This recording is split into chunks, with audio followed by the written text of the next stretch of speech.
Stunning photography is within your reach. This week we take a simple 2-light setup and a single gel dome to create a portrait with real impact, narrative and storytelling. No fuss guidance, let's take you to the video. How do you achieve impressive editorial, narrative-driven portraits? Do you need loads of lights? Loads of expensive equipment? Maybe not. Let's find out. Say hi to Sky, everyone. She's in the studio here. Look, going close on that. Yeah. We spend time in the gym this is it. 2 tickets for the gun show. We are in a paddling pool because we're a professional unit. We're a professional unit. I thought it'd be interesting, just for you kind people who watch these videos on this YouTube channel.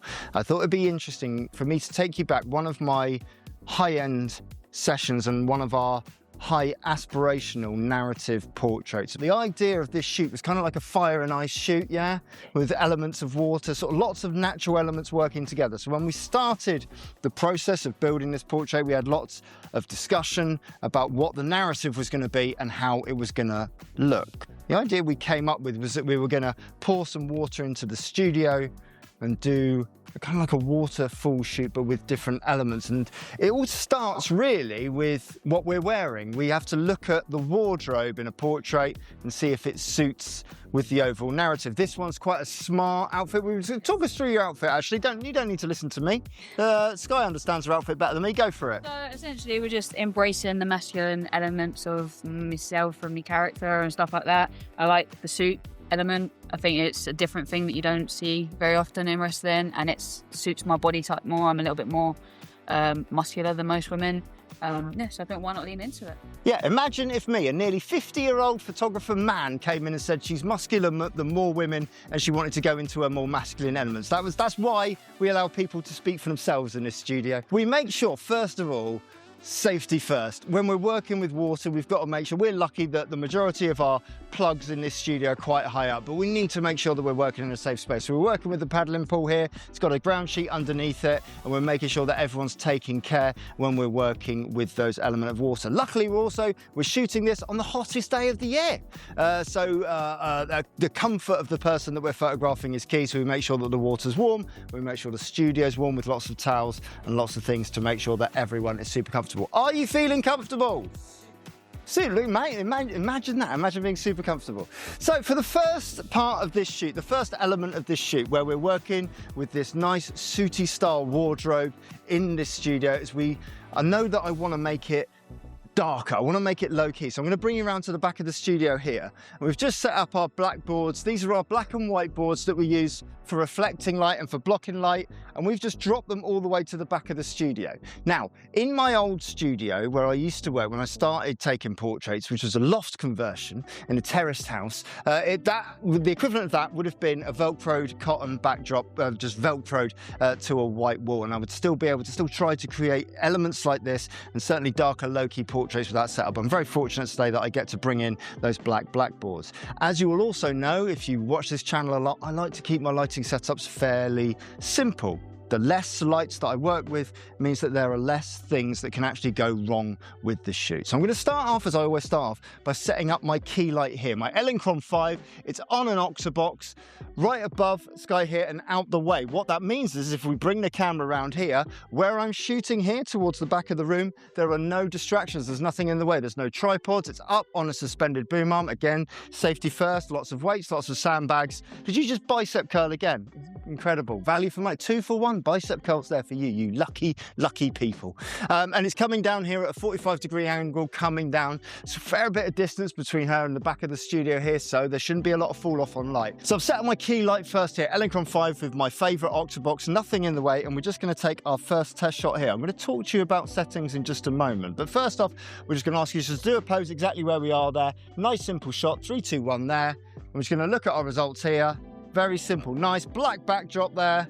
Simple filling of the frame, everything is working together. You can go back through all my other videos about how to set up your camera for flash photography in studio. There's loads of them on here. I'm looking to dispel some of the myths, some of the jargon, and some of the fluff around understanding how these studio lights work. Second thing we're going to do is we're going to worry about how the water is going to look when we pour water on Sky. Now, we're going to introduce you to someone who's going to be doing that. We've got a fourth person in the studio today. Let's have a look.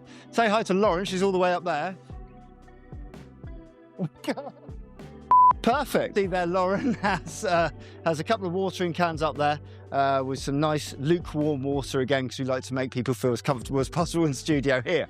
Now, if we're to go for a shot here with the water pouring on Sky, we're just going to go for a test shot now and just see how it looks with this. No. Now, we're going to get Lauren to pour the water down from here. And we're just going to see how it looks just with this single light setup.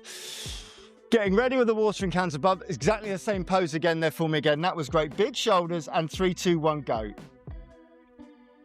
Stop. Now, we can see from this shot here that we can see the water, but it's not quite as bright as we would like. It's not quite showcasing exactly what we're looking for this final portrait. So with that in mind, what we're going to do is we're going to bring in a second light. This is just going to be a simple 2-light setup. This Elinchrom 3 with a simple reflector cap here. That reflector cap is going to go right behind Sky, so we won't be able to see the light in shot, but it will be emitting light all the way around the shot, and hopefully through those water droplets, giving them a bit more punch. Right, same pose again. You don't need to change a single thing. Here we go. 3, 2, 1, go. Stop. Look at the difference now. Look at the punch that we've got there now from this shot here. Now, I've managed to set my camera up here onto high shutter speed sync, which means I'm shooting at around about 1/1600th of a second. So each one of those water droplets, although there's a little bit of movement in there, there's not as much movement as there would be if I was just using standard shutter speed sync. So I'm getting pin sharp detail on each and every one of those droplets. It's a tiny little bit hot in the background there. It's just a little bit bright, but that's okay, because the next thing I'm going to do is show you a new gimmick I got in the post the other day. Come follow me around here. Now, if you've ever watched any of my videos, you know that I will spend a lot of time sellotaping gels onto the front of my lights. Elinchrom sent me these. These are the Elinchrom gel domes, and they go really smartly and really simply onto the front of the light there. And that, if I turn the light on, the modelling light, you can see now is giving me a very simple solution to a long-term problem I've had. I should have bought shares in Gorilla Tape for the amount of Gorilla Tape I've used to attach these gels, these clumsy gels here onto lights. Now Elinchrom have given me a solution. I really, really like it. So that's real simple there. And what this should do, as you understand, should give us red water droplets in the background. Same again there for me, Lauren. She's off again. Here we go. In 3, 2, 1, go. Stop. Simple, love it. Now, that's a cool portrait. It kind of makes sense, but why did we choose to use a red gel? Well, this is the choice that we've made because we wanted to marry this up with the one prop that we've made for this shoot. This is the prop that we made for the shoot. It is an umbrella that was new about half an hour ago. It's not new anymore. We can't send that back, although we will give it a try.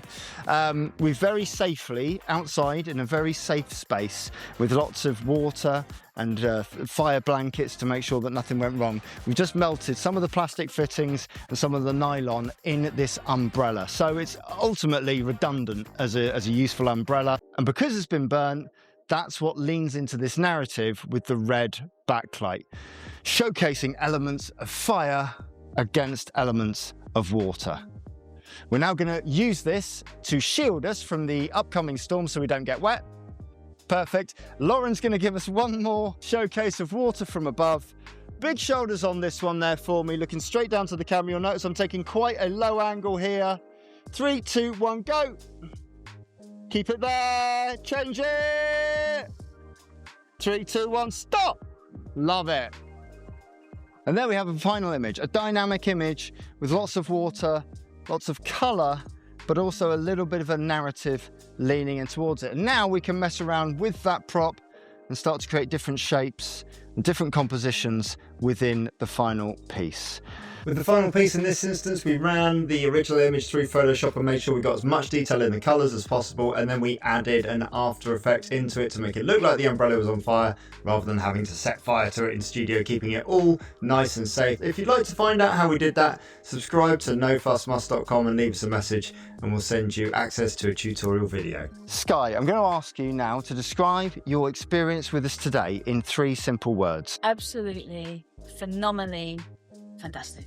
Absolutely phenomenally fantastic. If you've enjoyed this video, you can visit nofussmust.com, join our community on there. There are loads of lighting workshop videos on there that will bring you back to basics and the opportunity to get online critiques. You can book an online critique with me, or you can book a studio one-to-one session here in the studio.